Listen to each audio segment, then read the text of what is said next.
Syria के मुसलमानों, मासूम मुसलमानों पर जो जुल्म और ज़्यादती हो रही है, कत्ल आम किया जा रहा है। पिछले चंद अय्याम में कई सौ मुसलमानों का कत्ल आम किया गया, बेशुमार बच्चे भी उनमें शामिल थे। चंद ही अय्याम की बात है, चंद ही रोज़ के अंदर अंदर ये मजालिम ढहाए गए। लिहाजा जहाँ पर भी मजालिम ढहाए जाएँ और जिसके साथ भी ढाए जाएं, वो किसी भी इंसान को जो इंसानियत का हमदर्द होगा, गमखार होगा, वो किसी के बारे में भी ये मजालिम बर्दाश्त नहीं कर पाएगा, ये जुल्म और ज़्यादतियाँ बर्दाश्त नहीं कर पाएगा। लिहाजा हम भी, हमारी ये उलमा फ़ोरम यहाँ पर जमा हुई है, ग्लोबल इस्लामिक रिसोर्स फ़ोरम, मकसद और मुद्दा यही है ताकि हम आलम अक़वाम तक, ख़ासकर आलम इस्लाम तक ये अपना पैगाम पहुँचा दें कि वो जालिम के ख़िलाफ़ यकजुट हो जाएँ, जालिम के ख़िलाफ़ अपनी आवाज़ें बुलंद करें। और आलम इस्लाम के कानों तक ये आवाज़ पहुंचा देना चाहते हैं, अहले अरब तक ये आवाज़ पहुंचा देना चाहते हैं कि वो इस बात को दिलो दिमाग में बिठा लें कि आज अगर वो जालिम का साथ देंगे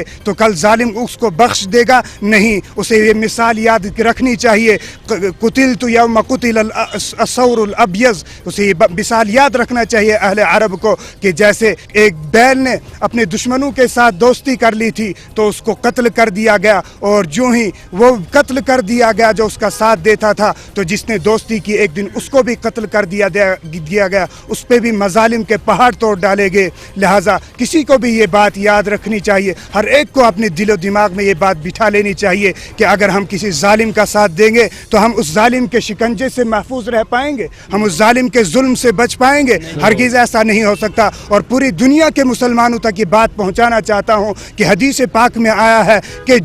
जब शाम के अंदर जुल्म और ज़्यादती बढ़ जाएगी, मजालिम से शाम के मुसलमान, सीरिया के मुसलमान महफूज नहीं रहेंगे, तो ये किसी भी दुनिया में रहने वाले मुसलमान उन मजालिम से नहीं बच पाएगा। इन मजालिम के पहाड़ दुनिया के कोने कोने के मुसलमानों पर ढाए जाएंगे। लिहाजा पूरी आलमी बरादरी से, पूरी इस्लामी बरादरी से मैं बात कहना चाहता हूँ, वादी के मुसलमानों से ये बात कहना चाहता हूँ कि वो निकल आएँ इन जालिमों के ख़िलाफ़, इनके ख़िलाफ़ अपनी आवाज़ें बुलंद करें, इनकी ज़ुबानें खींच डालें, इनको जो है नोच डालें इन जालिमों को। लिहाजा किसी भी तरह, हर तरह से कोशिश करके इंसान को, जालिम को कैफर किरदार तक पहुँचाना है। बशारुल असद ने बेइंतहा मजालिम ढहाए हैं, लिहाजा उसे ये बात याद रखनी चाहिए कि जिस तरह फ़िरऔन ने लोगों पर मजालिम ढाए थे, वो भी दुनिया के लिए, रहती दुनिया के लिए इबरत का निशान बन गया। इंशाअल्लाह बशारुल असद भी पूरी दुनिया के लिए, आने वाली नस्लों तक के लिए